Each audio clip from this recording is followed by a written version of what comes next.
Let's do it.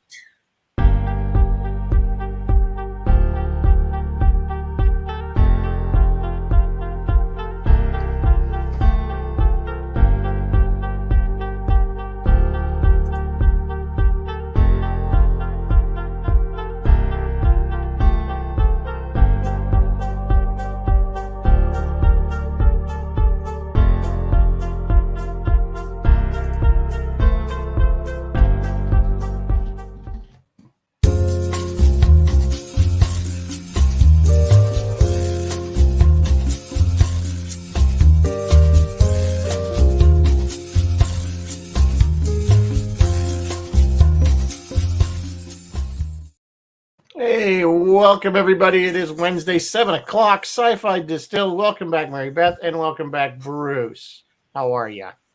Loving it. Loving it. Okay, Hello. well, Hi, Bruce. it is our final show for Halloween month, aside from the Epics crossover episode Sunday night with Roy.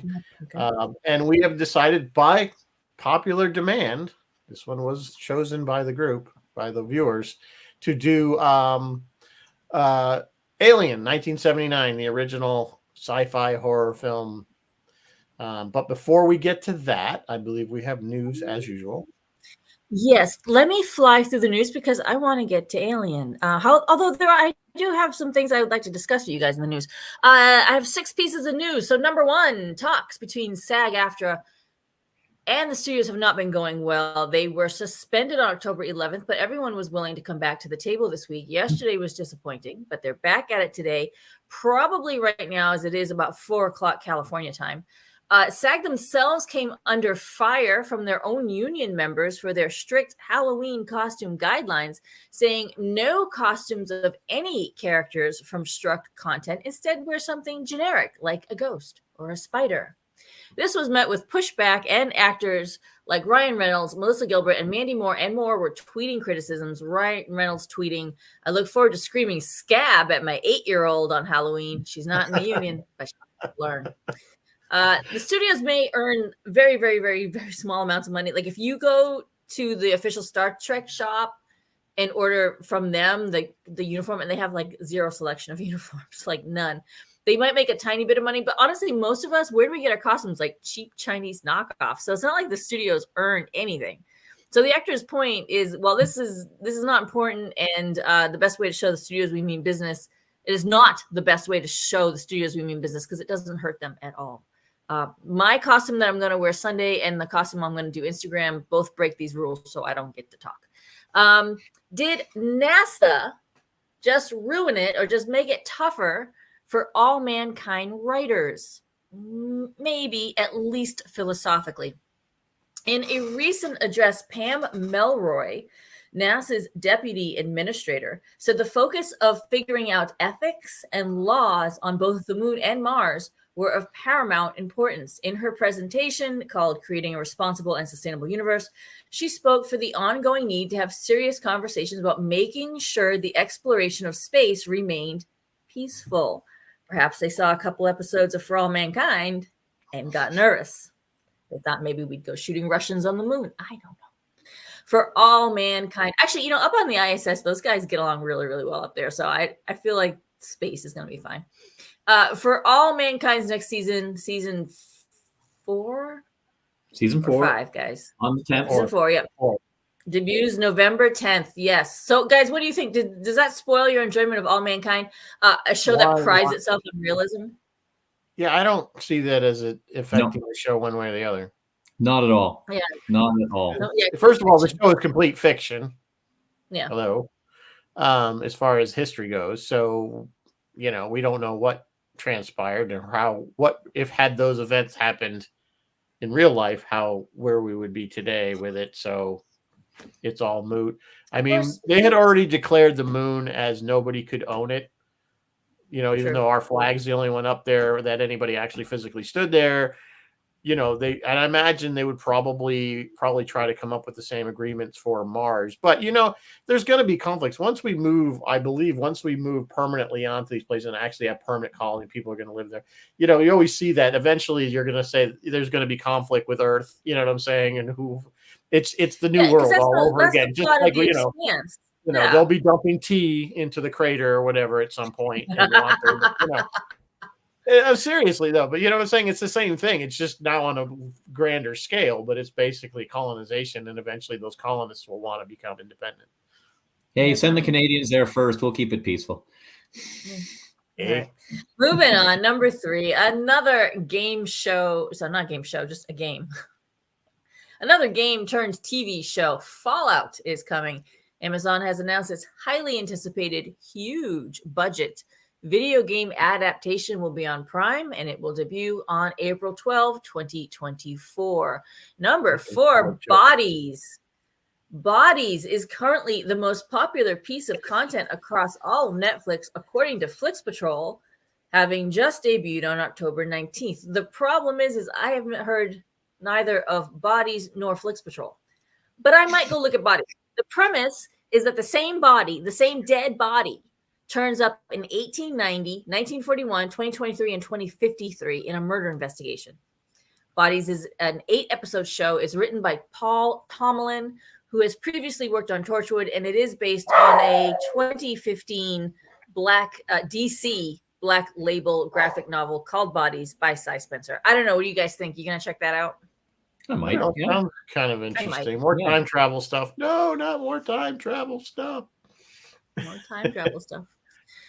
This next article, I want to hear your input on. Star Trek Enterprise showrunner Manny Coto has confirmed there were plans for William Shatner to return as Kirk on Enterprise as a villain. Killed a decade earlier in 1994 Star Trek Generations, Shatner, along with the writers, figured they could resurrect the mirror version of Kirk to do battle with Jonathan Archer and the NX-01 crew. So here was their idea. Now you got to it's a little bit convoluted, so kind of roll with me here, but I want to hear what you guys think. The idea was, and this is according to Kato, the idea was this was a mirror universe themed episode, and it was not just the regular universe and the mirror universe, but they also were going to create a third universe. So they were kind of getting into the multiverse a little bit. The idea was that, okay, you remember Mirror Kirk had the Tantalus field. All right. So let's say at the end of Mirror Mirror, when good Kirk says, find a reason, make it stick to bad Spock, and then he leaves, and ostensibly evil Kirk comes back. Well, let's say Spock does it. He finds a reason, he makes it stick. He takes over the ship from evil Kirk, and he pushes the button on the Tantalus field to get rid of evil Kirk. Here's where the writers made the jump. They theorized, there's like one line by Barbara Luna that suggests they stole that technology, didn't invent it, they stole it, the Tantalus field. So the writers were like, let's say it didn't kill people. Let's say it shot them onto a planet in a third universe. And so all the people that Kirk was disappearing by pushing the button were all going there, and then finally Spock disappears Kirk, and he goes there. So now they're all on this planet. And they're all just kind of trying to survive. Kind of like the way Khan did on Ceti Alpha, whatever the hell it was. 5.5, whatever it was. So they're all there. And now you have to take Jonathan Archer and the whole NX-01 crew, and I don't know, it can be anything. Tachyon's gone wrong, Nebula, whatever. And they get into the pocket universe. And now evil Kirk is trying to take over the Enterprise. And so it's like Jonathan a reverse Archer... Khan. Okay. Yeah, kind of. It's like a reverse get this Khan straight. thing. He gets sent to a planet that is filled with his enemies that he's gotten rid of. Yeah, that's what I thought too. And they don't kill him, but he's Kirk. I mean, he's Kirk. You know, he becomes the leader of the banished people. You know he does. It's Kirk. Well, they could pretty much write whatever they want. It's an interesting idea. Yeah. Yeah. So Jonathan, I mean, Archer they ended up, off. maybe that's what, He I went wonder to if that's what eventually became Mirror Darkly, that they decided just to not go with that and go with the 2 episodes of Into the Mirror Darkly, which were great episodes because we find out what happened to the Defiant.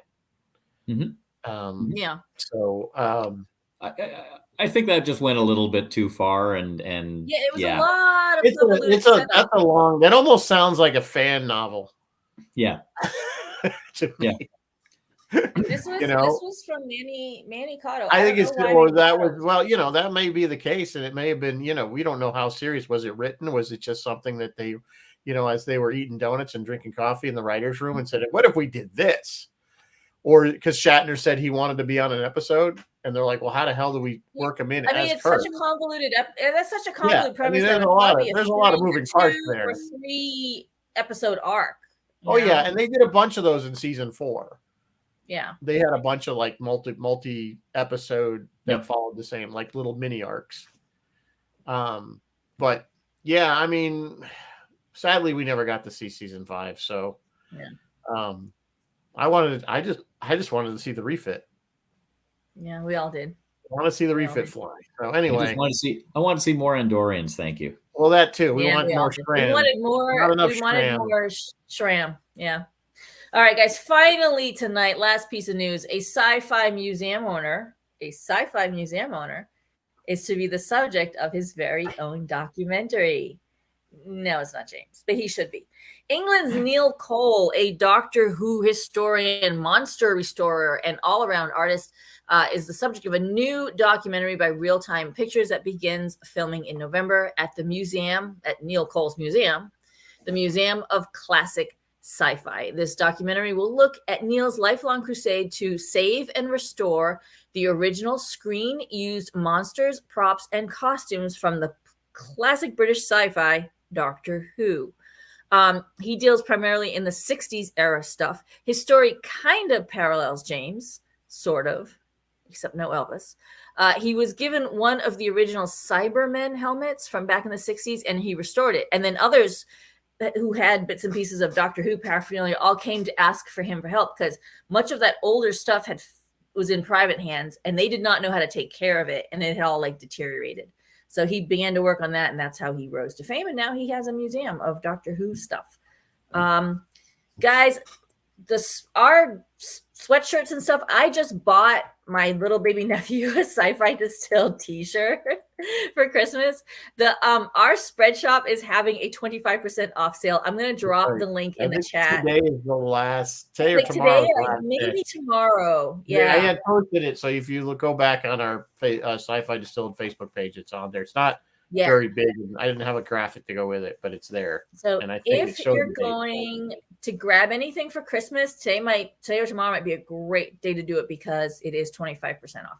All right. What's going to happen now is Rizzo is going to put up a 3-minute timer, and we're going to talk about Lower Decks caves for 3 minutes. All right. You ready? Here we go. And go. Want me to go? Yeah, you go.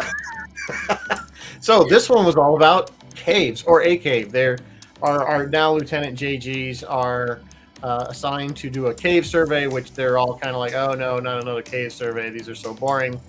And then of course they go and do it, and then shenanigans ensue when they come across. It's supposed to be really run of the mill, but then there's like some kind of green moss or something growing in there that eats shoes. Might be or trying to eat them, which spins them off into a whole cave anthology story or flashbacks of them each in different situations in caves, including we find out that Rutherford actually carried the Doctor's baby at one point for some kind of weird thing that was kind of funny. But I don't want to take up the entire 3 minutes. Threshold. What's that? I was going to say we all flash back to Threshold. Yeah, we all flash right. Well, there's several kind of, that theme has been used in Star Trek, not only all the way back to Enterprise, well, not all the way back, but DS9, Kira carried O'Brien's baby. Mm-hmm. So there was some weird Star Trek. There's always links in Star Trek in the Lower Deck. So each of them tells a story about how they were trapped in a cave and how they got out of the cave to try to see if it would work about getting them out of this cave. Then it turns out that the one guy who wasn't with them, but Boimler was talking about, the guy that had all the conspiracy theories. Wolf 359 was an inside job. Actually was right. Levi. Yeah, he was actually right on this instance, that there was these aliens that were creating the whole situation to test them to see what they would do, and that was kind of funny that he ended up being right the one time with his conspiracy theories. I'm taking up the entire 3 minutes. Very bad talk. No, it's fine. I figure I talk all during the news. You can talk all during the review. I don't remember. So yeah, I mean, Bruce, obviously you can. I thought I thought this whole sequence with the time field was great. That was amazing. Just what a concept. And no, I'm younger than you, so oh no, we'll get the young ensign the there. time dilation. Yeah. Yeah, there was like a time dilation. They had to get to this mineral, and they had to go through. It made them older. It would make them older the closer they got to the mineral, and younger when they got back. And then, of course, one of them just, we'll always walk around this way.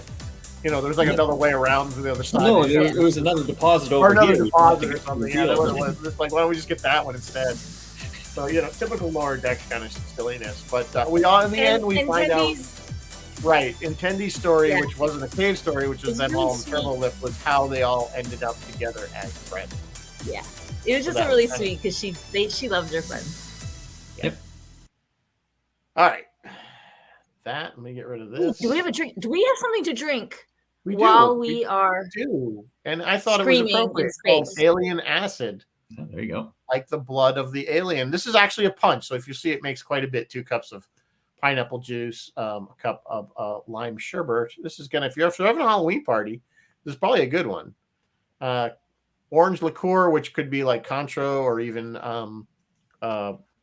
Curacao, some bitters, ginger ale, and prosecco. So always prosecco is like in everything, I think.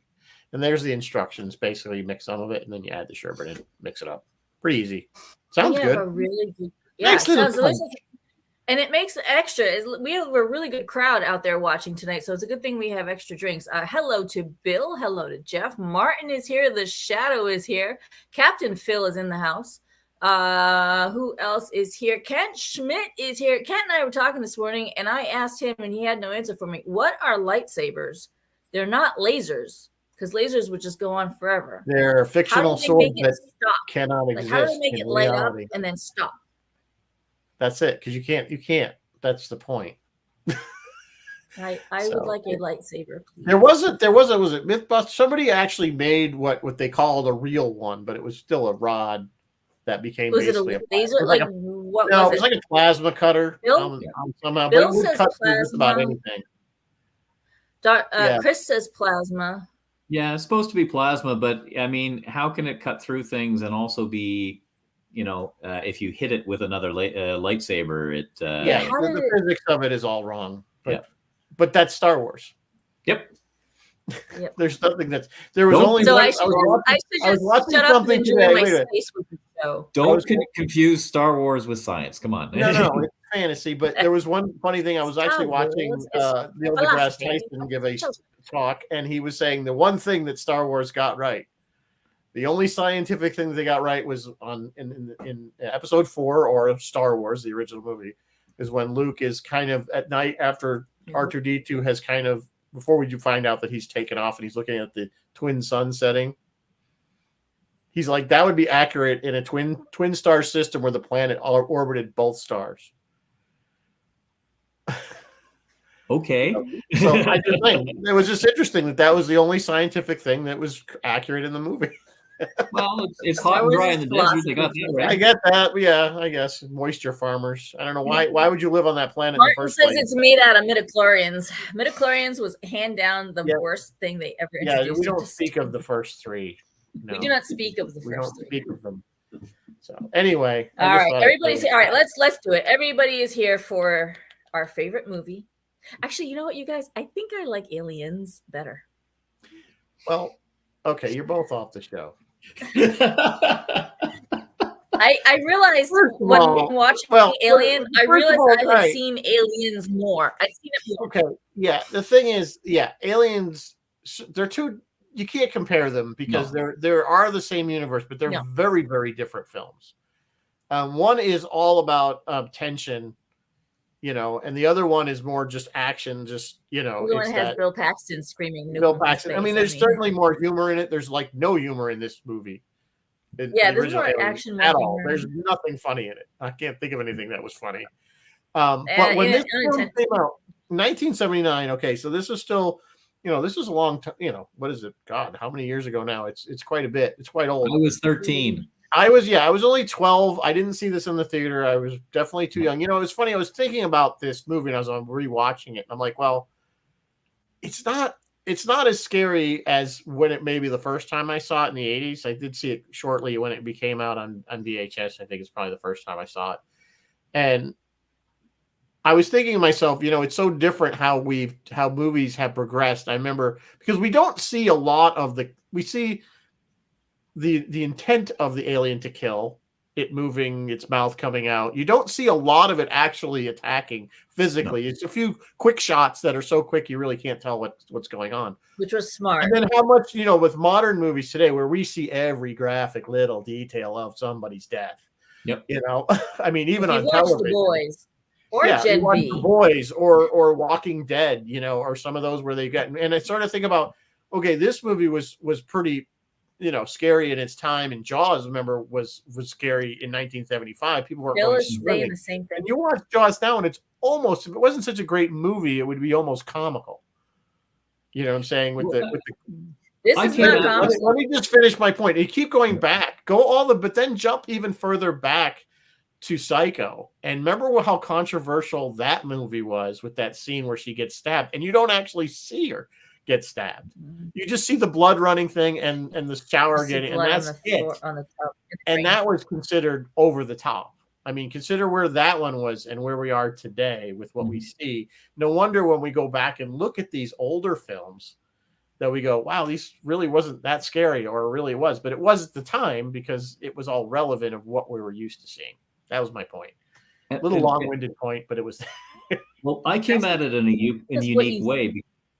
Go ahead, Bruce. But I came at it in a unique way because, again, I was too young to see it in the theaters, and I really didn't have a lot of interest to grab it on VHS.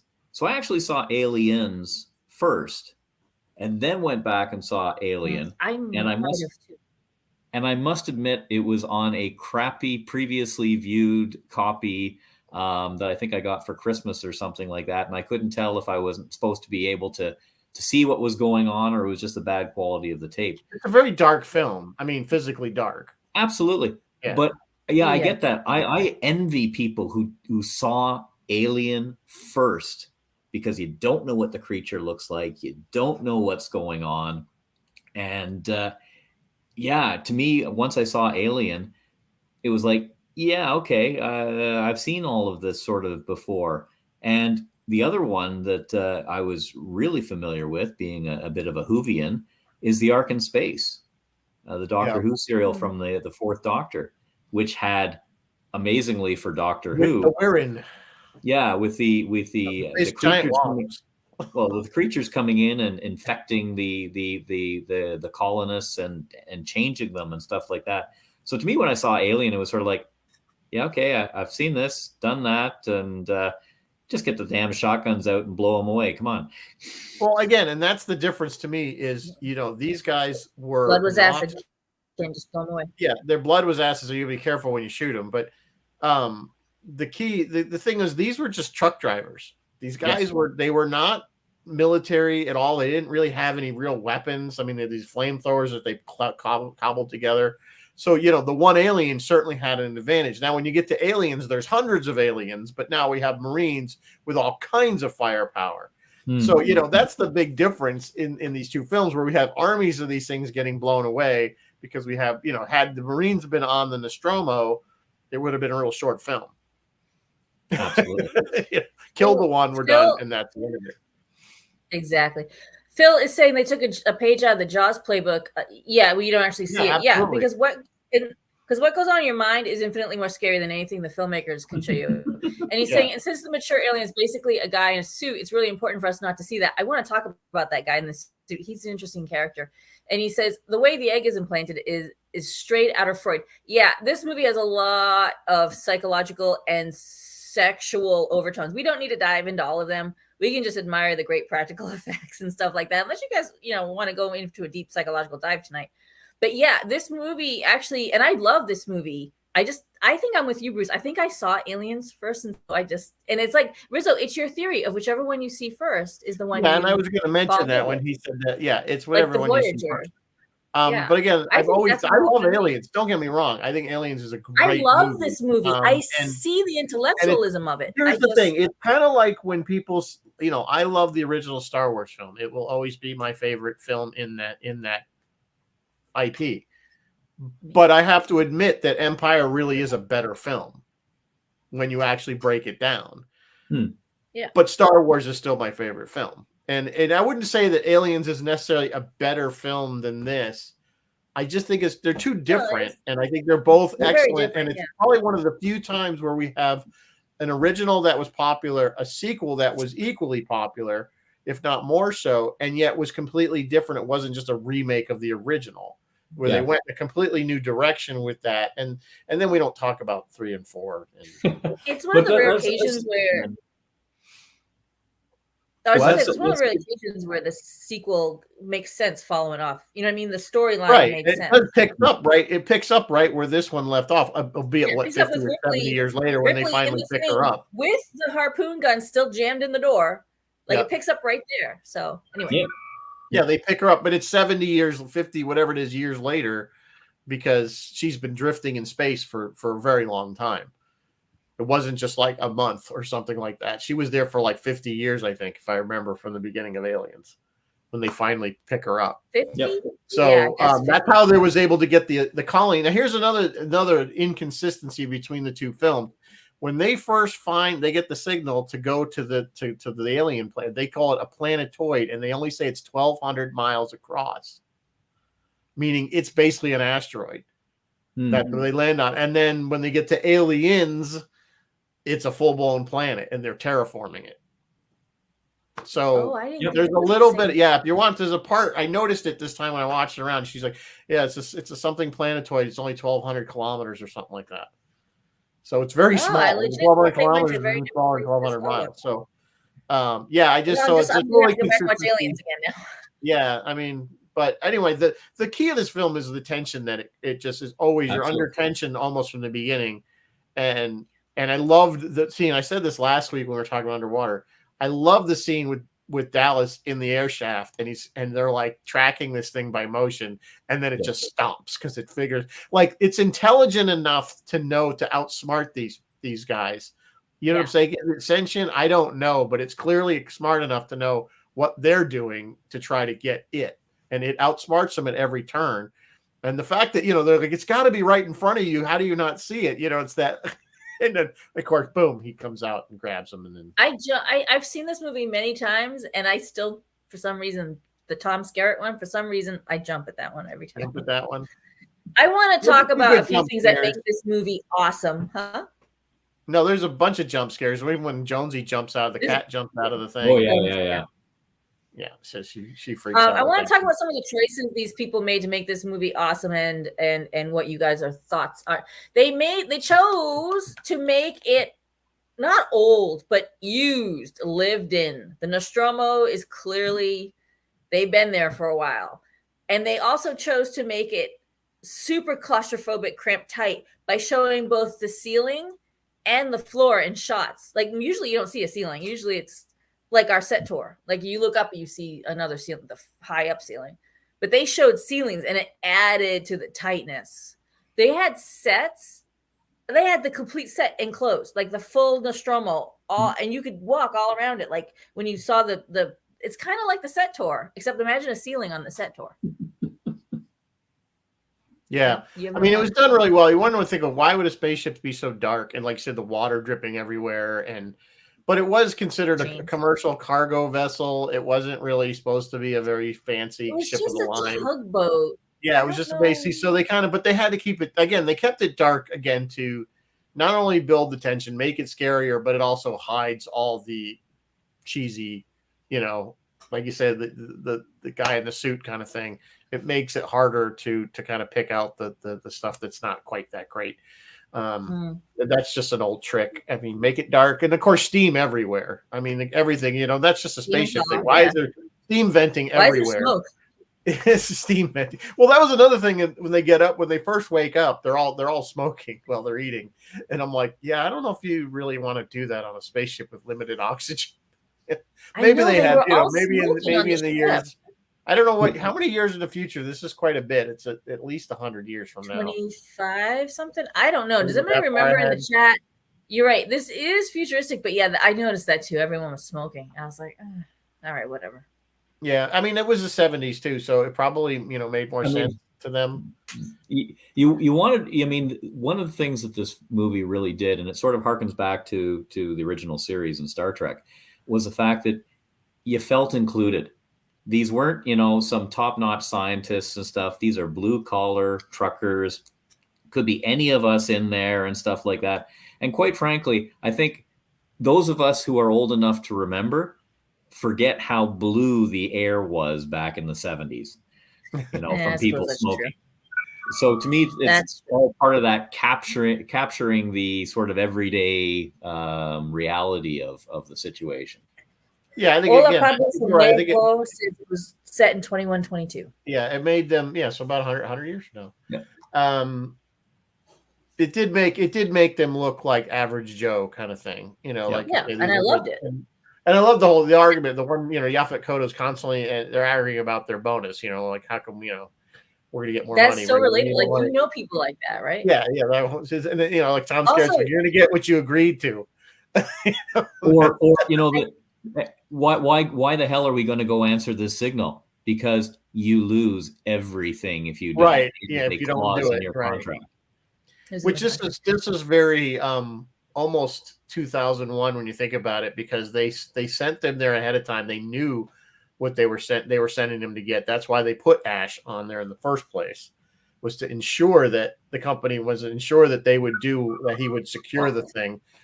I don't know so much about that because I think it was. I don't think it was well planned. I think they had that Ash was there in case something went wrong. That there was a company man there, and this was. I disagree. I think there was an implication that the company knew that this ship was going to be in that area, and they purposely sent him. He knew before they even left where they started from. That it was going to. Yeah, he knew the whole deal with this thing. I didn't get that. I didn't get that effect. I got this that he was there as a company man, and they had this opportunity, and he was entirely instructed to make sure that this thing came back. Even if that's the case, it's still very kind of HAL 9000, where he's like, okay, I'm going to do, but the crew doesn't know this, but I'm going to make sure, because you said he's the one that opened the door. He's the one that opened the door to let it. Yep. And he was the one that knew there was an embryo in Kane's lungs and didn't tell them or anything. Absolutely. Just let it go. And then when it pops out of his chest, Yaphet Kotto's going to kill it, and Ash is the one who's like, no, don't touch it. Yeah. Interestingly, it wasn't going to be Ash; it was going to be Mother. But then when they ran it, but then they felt like that was a little bit too HAL 9000. It was going to be too much. That would be very HAL 9000. Yeah. Of course, we don't find out that Ash is an android until like halfway through the movie, when he kind of. Which makes me wonder: did they all know? They must not have known that he was an android. No, they didn't, because even Yaphet Kotto said he's a goddamn android. He's a robot or goddamn robot. So and that's why in the second film that when we meet Bishop, Ripley doesn't trust him.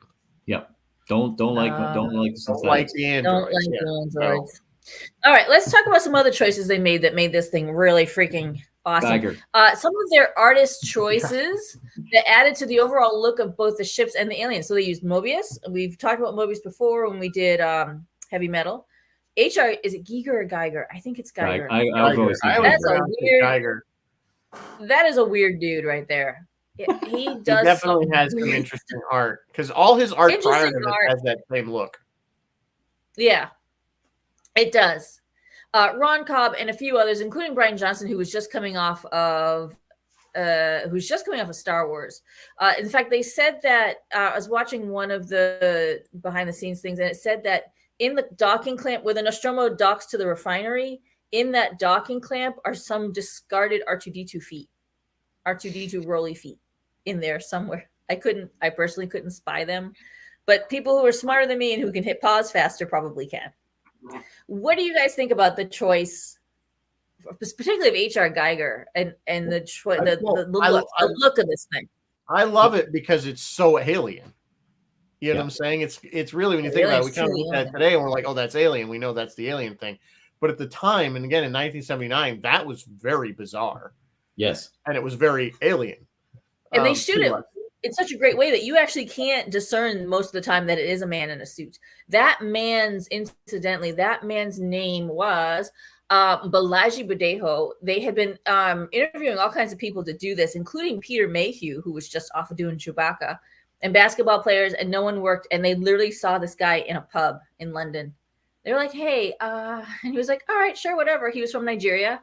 He did the movie, and then he went back to Nigeria, and that's it. He never did anything else. The thing, I think you're right. I think at the end, when we finally see him blown out the airlock, is when we kind of looks humanoid. You realize it has arms and legs.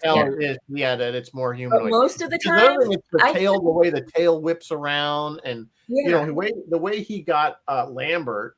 Remember the tail kind of came up behind her, like through between her legs, and then grabbed like she didn't even know it was there, kind of thing. So it was really, of course, look right at it. The whole thing with the mouth inside the mouth, and it shoots out like a Pez dispenser. Yeah, the tongue has a. Is the tongue? What is it? Is just the mouth inside the mouth, or is it the tongue? Well, no, it's like another jaw that comes out. Like what? I don't know, but we don't know at this time that this was actually engineered.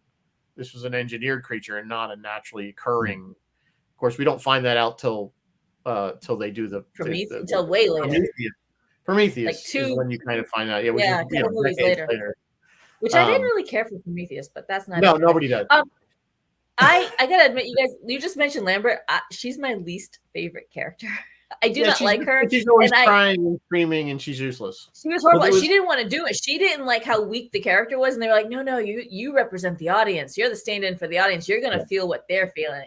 I think nowadays audience are smarters. I think she actually ruins the chest burster scene because she's the one you can hear her. And I want to talk about that scene too. But did you understand how they did that? She didn't know that the blood was going to go everywhere. That was her natural reaction. Yes, I understand that. People say no one knew what was going to happen in the scene. Not completely true. They had scripts.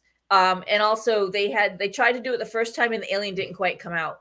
And so, and some of that footage they did still use. And so they had to do it again, and then the alien did come out. But yeah, you're right. She didn't know she was going to get blasted with blood. I just don't like her reaction in that scene, and I think it kind of ruins the scene. I saw some write-up where they were saying that they intended for Ripley and Lambert to be together, to be a couple. And Ripley, in the original scripts, none of these characters had genders. So exactly. Ripley might have been a guy. In Aliens, you find out that Lambert was transsexual, which doesn't fly, I don't think, given Veronica's performance. Must have been just a conversation in passing then. No, it's not even. No, you find out when Ripley's doing the briefing and they're showing behind her on the screen the photos of all her shipmates who died. There's write-ups and people who are faster than me who can hit pause read that shit. And every single one of the people on that ship were a problem to Weyland-Yutani, which is why they didn't care that they were expendable. Interesting. Sorry about that. Anyway, that's Aliens. Let's get back to this movie. But I think really the things that really elevate this movie, and made it successful, I hate to say are Star Wars and Geiger. Star Wars got it greenlit. This thing sat on the shelf for something like 5 years and just wasn't, it was oh my God, what do we have that has space in it? Because look at this, the monster that Star Wars was. And I think Geiger is a huge reason that the look and feel of that thing was just the way it was. And I think the design was what took it over. You got to give a lot of credit to Ridley Scott. I don't know. Ridley Scott took a B movie script and made it a big budget film. He really did. I don't agree. We've seen Ridley Scott since then stumble. And I think he can make a script look the best it can. I don't think he's a storyteller. I don't think he's a storyteller like Cameron or Spielberg is. I don't think he can take a bad script and make it good, but he can make that script look the best it could possibly be. Well, I mean, I say there's a lot of factors I think that came together. I'm not certainly setting it at his feet and saying you were the one that made this. They definitely made some excellent editing. I think you have to give a lot of credit. You have to also give a lot of credit to the actors. I think Sigourney, obviously, this was a kind of a breakout film for her, certainly, and I think her character and the way she portrayed that character. Again, not only we have a very strong female lead, which is kind of unusual in 1979. I think that also, again, all these things add kind of to, Geiger, you add all these things up and it kind of, the sum of its total is more, it's more than the sum of it. It's lightning in a bottle. Everything came together perfectly. Yeah. And I think, Phil again, oh, go ahead. I'm sorry. You're going to say Phil something. and Bill are wondering if your little xenomorph is going to get up and do "Hello, my baby, hello, my honey." Yeah, just dancing. They made some really smart editing choices, and I also want to talk about some actually brilliant. Like, this is 1979, so this is before all the digital effects. Brilliant practical effects, like the face hugger autopsy. When after it's dead and it like moves and they all jump. What was in there was like oysters and clams and mussels. That's exactly what it looked like. And that's exactly what it looked like. I thought, man, is that like real? Like it's such a giant, it's clam. It's a big clam. It looks like oyster. Yeah, it looked like they did oyster. a good job with making the thing look real. You know what I'm saying? In the sense that it looked like an actual, because it was. It was organic because it was organic, right? Yeah. The other thing, and this kind of hard. Go ahead. No, I was going to say the acid blood was another interesting choice because, the fact that it kind of eventually, and I guess as exposed to the atmosphere, it eventually becomes inert because it stopped going through the hull. Yeah, I wondered about that. Well, they said it was like a molecular. They called it a molecular acid, whatever. That's probably some made up thing. I don't know. Maybe if somebody knows science better. But yeah, that I think my theory on that was when the blood was exposed to oxygen or something in the nitrogen or whatever's in the air, it over time reacts with it and makes it inert eventually. Yeah, it did go through a couple decks, right? It went through like 3-4 decks before it stopped. But still, if your alien's near the outer hull, you maybe don't want to be making him bleed on the outer hull, I guess. Well, I mean, we saw, obviously we saw in Aliens when somebody and it got splashed by the blood when it got shot, and of course they were just half their body was eaten away instantly. But you also have to think a ship this big probably has bulkheads in case there is a hull breach. So Oh yeah, I mean they probably could have sealed off the section.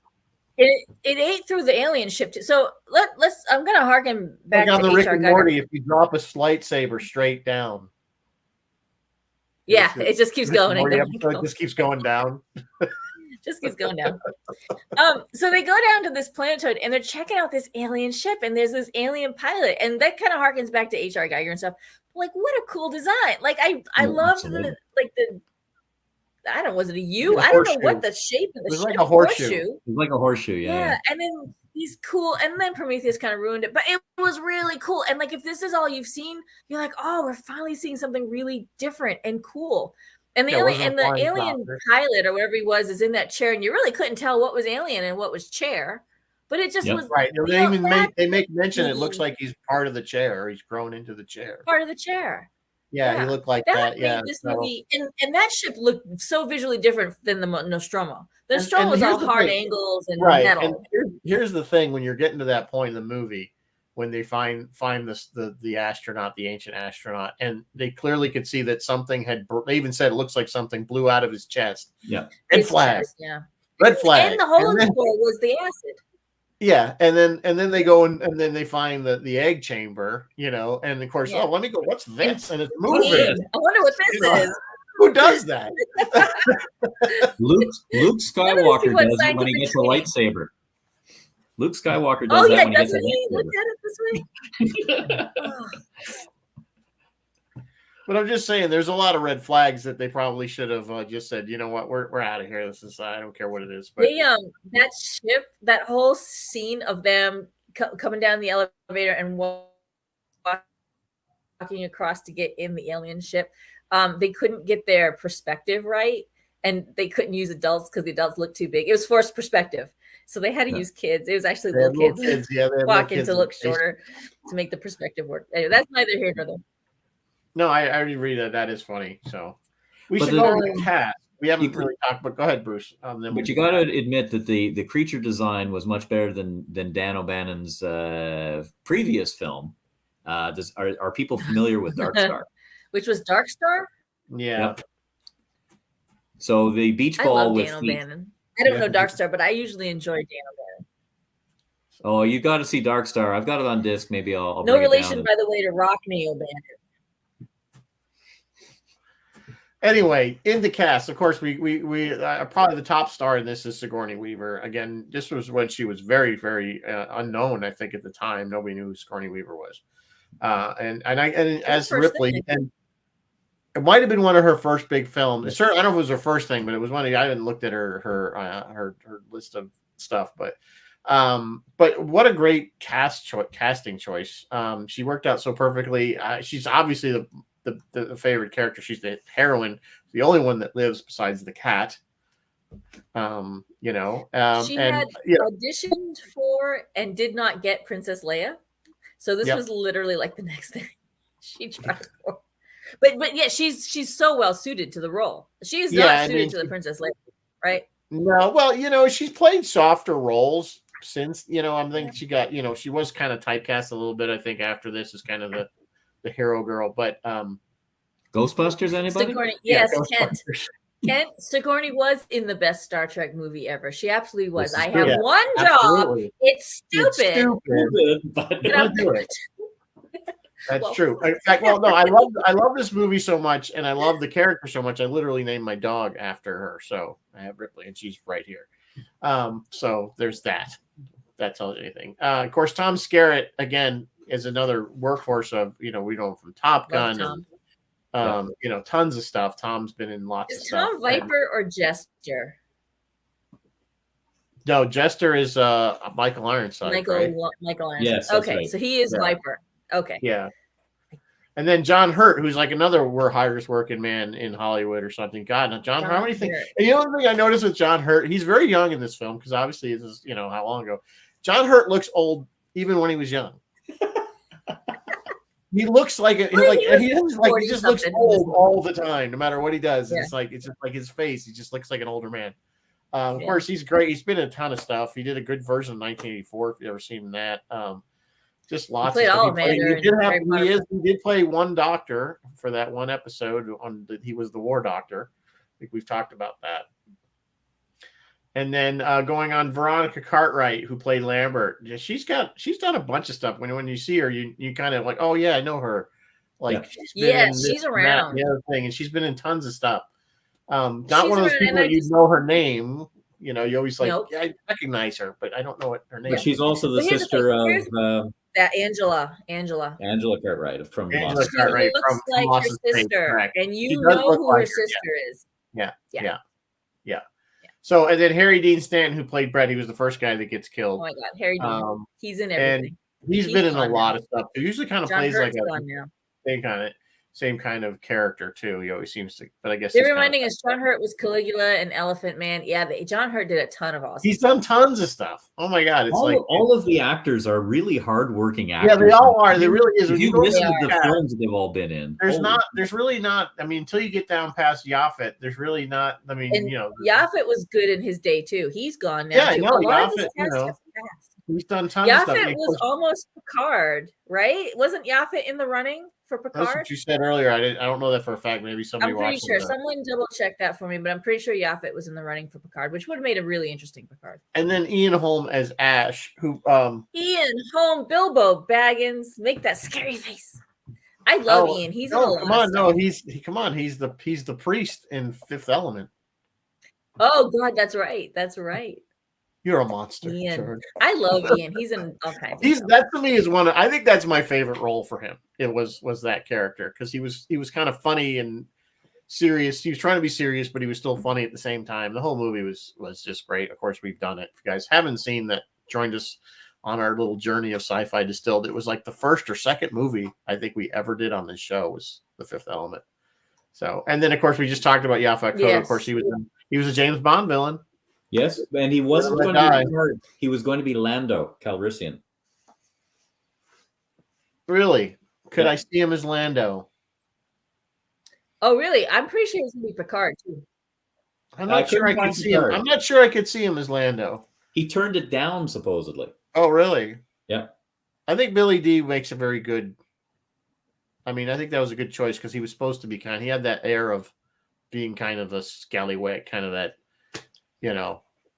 someone you didn't trust, but sweet. Yeah, topic. actors considered for Jean-Luc Picard included Yaphet Kotto, Patrick Bacow, Roy Thynes, and Mitchell Ryan. The only name I recognize out of that is Yaphet Kotto.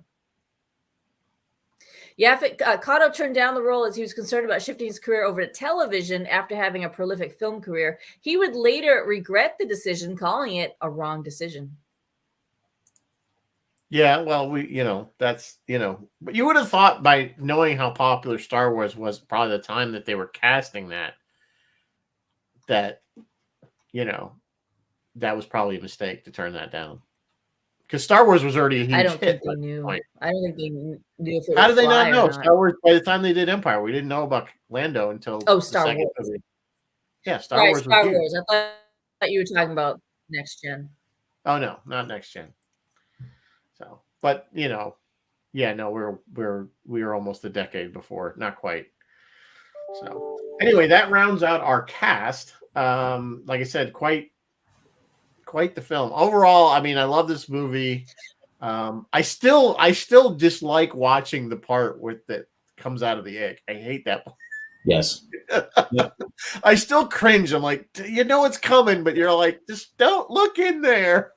You know what's really cool in that scene? Did you guys notice that the helmets vent out the top, and so as they're breathing, every now and again you get this little puff of like. Right. I love that. I love that little detail. I didn't know if those were specific to some kind of environment, because I don't think you wouldn't normally do that in a spacesuit. Those are all you wouldn't vent. System. Yeah, because to me that would, even if you did it, why would you do it? And B, that would be a huge failure point. That you're blowing something out from to a vacuum, assuming you're in a vacuum. It would not really be a good idea.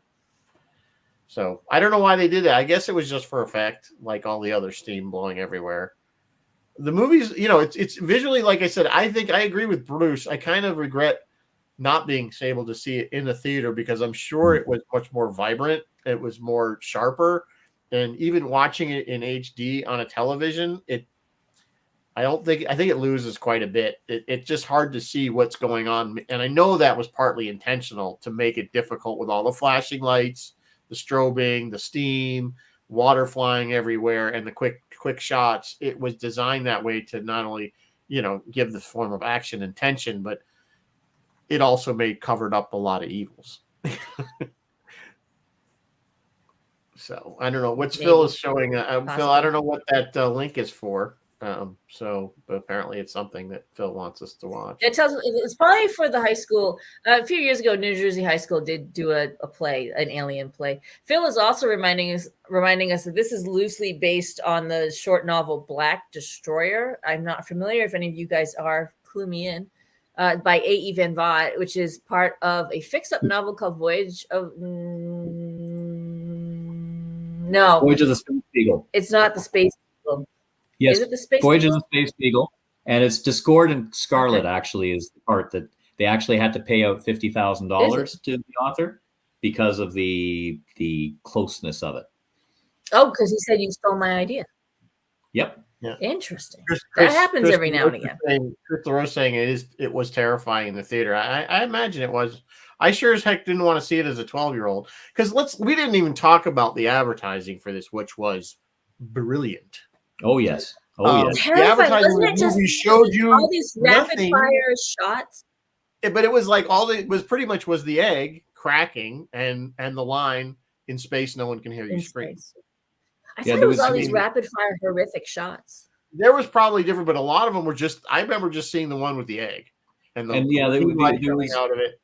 It actually reminded me somewhat of the Genesis video at the beginning, where there's sort of this rocky asteroid, cut away with the egg, back to the rocky asteroid and stuff like that, and then this crack with the light, and and then just the tagline, "In space, no one can hear you scream." Which was just, I mean, that alone kind of gave you, which is true, because sound does not travel through a vacuum. If you ever want to see an interesting video, I was watching it today while I was trying to do some work, and it was Roger Ebert's reviews of Alien over the years. because he's gone back and revisited Alien a few times. When he first came out, it was, they didn't do thumbs up at that time. It was too early, but he was positive about it. And then they did sort of sci-fi movies as a special episode, and he panned it at that point. And then sort of later on in 2003, I think he came back and said, no, this is a seminal work in sci-fi movies and stuff. So it's quite interesting to go through the different flip-flops that he made. He was wrong to pan it. Yeah, well, that's just a movie critic. I mean, I never go usually by what movie critics say. But one of the thing is, there's always the argument is people say this isn't a sci-fi movie, it's a horror movie. So? And well, I mean, I know, but this is like an argument that nerds have. Because they say it's really just straight horror set in a spaceship, as opposed to an actual science. Here's the thing. I call it sci-fi horror because I think that's its own genre. No. But you look at that and you go, you go back to the 1950s sci-fi films. They were sort of sci-fi horror, The Fly and The Thing and stuff like that. To me, it was a reinvigoration. Those were billed straight horror movies. Were they? The Fly, I mean, I think those was billed. I don't know if they were really considered any kind of sci-fi, like Forbidden Planet was sci-fi. Well, yeah. But I think this is one of the first franchises that really changed the genre of the sequels, if you will. I agree. And, I think that's, if a franchise can do that, it can be very, very powerful. You look something like, the Marvel movies now where they can have different genres within that same franchise. Yeah. And to me, you're right. I mean, Alien and Aliens are two very different films, two different genres. But they both work. Yeah, one is really a straight horror film with jump scares and everything else, and one is a straight action film. Yeah, here's the thing, and I know we're running out of time, but here's the thing. This movie is an incredibly smart movie, and we didn't even dive in tonight as to why it's smart. Phil was right. This thing has all kinds of psychological and sexual overtones. Oh, absolutely. And symbolism galore. It's loaded. It's a very, very smart film. It is widely, and we're not a smart show, so we don't cover that. We don't cover that. That's also why I had an article in the news tonight about superficial here. Don't you get that? In China, and I dumped that too because we're not an intellectual show. From Wikipedia, Alien is widely considered one of the greatest and most influential science fiction and horror films of all time. In 2002, it was deemed culturally, historically, or aesthetically significant by the Library of Congress and selected for preservation. And we've done a couple movies that have been selected for preservation. By 2008, it was ranked by the American Film Institute as the 7th best film in science fiction. This movie is much, much smarter. It's fun. It's a great fun movie, and you're scared, and it's sci-fi horror and everything. But it's much smarter than we are giving it credit for. And maybe some night we will sit down and dive into the psychology of this thing. It's again, smart. I don't know if I agree with that. I think it was lightning in the bottle, and I think people can read into it a lot more than was ever intended on the page. I think it got smart. Let's put it that way. Yeah, I think, and that's there's a lot of literature that like you'd sit in high school and they would dissect these novels from wherever they were and say this is the symbolism in this, and you're like, maybe it was just a story that the guy thought was a good story, and you're just kind of projecting these things into the film or into the book, as to what you think they mean. I think I think it's more significant. You're right than just a superficial monster movie. I agree with that, but I don't know how deep the well goes, or at least what it was intended. It goes deep. I don't know what it was. I just don't know if it was intended to do. I think dragging H.R. Geiger in suddenly deepened it a whole bunch. Yeah, and if you look at his work prior to this, because he was when that movie came out, he exploded. His art became very popular, and his stuff was all over the place. But you see his previous work, and it looked exactly like the Alien stuff. I mean, he has that same. It's almost a gothic. It's almost like a gothic look to his stuff.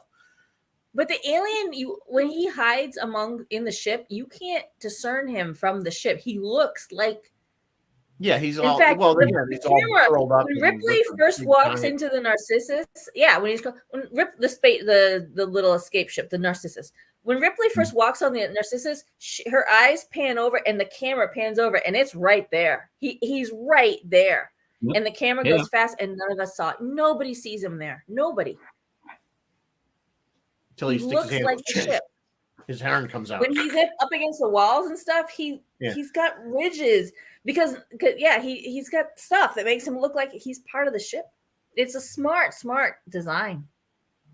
Absolutely. For all its really great. Of course, they took it to another level when they did Aliens. Of course, they had the mother alien pumping out the eggs, and they kind of fleshed out the whole species. It's a very complex life cycle for the alien when you think about it. Yeah, it's a very weird life cycle. A very complex life cycle. Is it like bees where some become drones and some become? I guess that's one could make that argument. Clearly, there's and some are face huggers. A queen.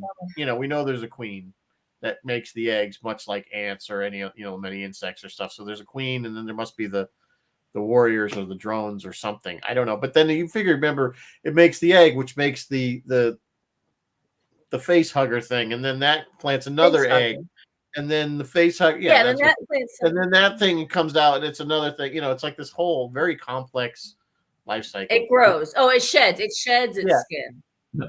Yeah. So anyway, we are at 8:00. So I love this movie. It's one of my favorites of all time. I don't know why I love it so much. I love this movie too. There's a lot of good stuff about it, and I not having seen it in the theater the first time, I would have been nightmares with this if I had seen it as a kid. Just there's no way I would have ever gotten any more sleep after I had seen this in the theater. So, so anyway, wrapping that up. So that does wrap up our Halloween month. So because next week, unless we want to do something next week on Halloween, Happy Halloween, everybody. Playing that idea of doing something on actual Halloween night. Next week is the first. Huh? So it's All Souls Day or All Saints Day. Well, no, I know, but I was thinking of maybe doing on the Tuesday, do like a Roy thing and do a different day. And oh my God, we're gonna pull a Roy and change our day. Well, maybe just see if guys, maybe we can have our regular viewers if they want to pop in with their costume.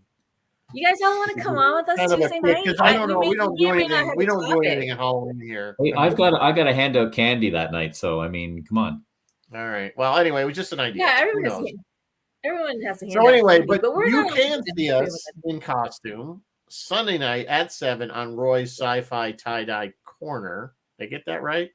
It is like the longest web show name in history. It really is. Why does he do that? Are you going to be back in the proper country by then? Oh, yeah. Just barely. Just barely. Okay. He'll be racing in. He'll be screeching in. I'm going to be half asleep because it's a tiring ride. Hey, since I'm here and in person, can I make a request that for all mankind before the new season starts? Well, since the new season starts on the 10th, we should probably do either the first or the. You guys, was that something the group, the viewers want us to review the first 3 seasons of All Mankind? I'm caught up. I'm actually finally caught up. So I watch them as they come. I love that show. It's the best show on TV right now by far. It's certainly one of the best. That's for sure. It's another smart show. I don't know. I'm really loving what we do in the shadows. I'm still watching that too. Like I watched it to do this show, and I'm still watching it. Freaking shows a riot. I just walk around going, Guillermo. I need a Guillermo. I need my own Guillermo to run around and do stuff. Right? We all could use a Guillermo. Anyway, so we'll see you guys Sunday night. Bruce, thanks for joining us again, even though you're wrong about aliens being better. I seem to remember somebody else agreeing with me. But you posted it on Facebook, so you like the first shot was fired on that one. So anyway, next week I don't know what we'll do. Maybe we'll do guys. So super quick. I don't know what we're doing. Roy, do you guys want to do Halloween night? Everyone start saying in the comments real quick before we sign off if you want to come on with us Halloween night. That might be fun. I will wear my other costume, not the one I'm wearing on Roy's show. My other costume. Roy is doing The Exorcist on Friday. He has us on Sunday. Phil is off Thursday evening. He's talking to Bill McNulty about politics at noon. And then on the Friday night freeform, he has Bill Latham and Colleen Bennett talking about horror movies. I'll be on a film, Phil, next week, not tomorrow, next week, to talk to musician Freddie Brown. And I'm going to talk about the William Shatner visit to the Star Trek set tour. So all of that. While I was talking, did you all say you wanted to come on? Chris wants to come on.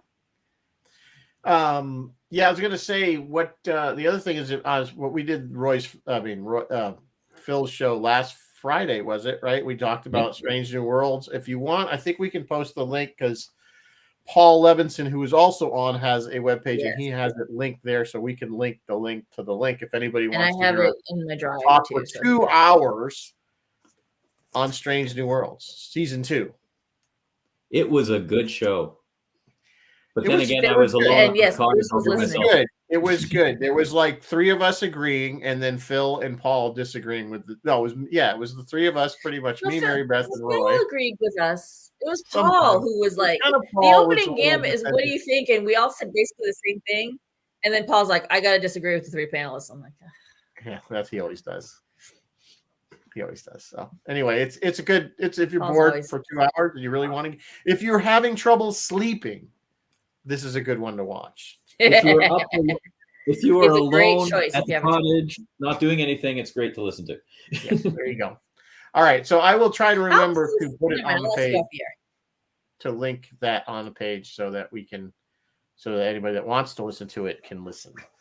All right, we are way past the hour. I'm going to say good night, live long and prosper. We'll see you. We'll let you know. Look on the web Facebook page, and I'll decide whether we're going to do Tuesday, or maybe we'll do Tuesday and Wednesday if we're really up to it.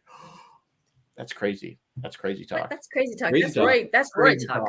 That's Roy era. We could still do For All Mankind the following week on the 7th. Yeah, we could.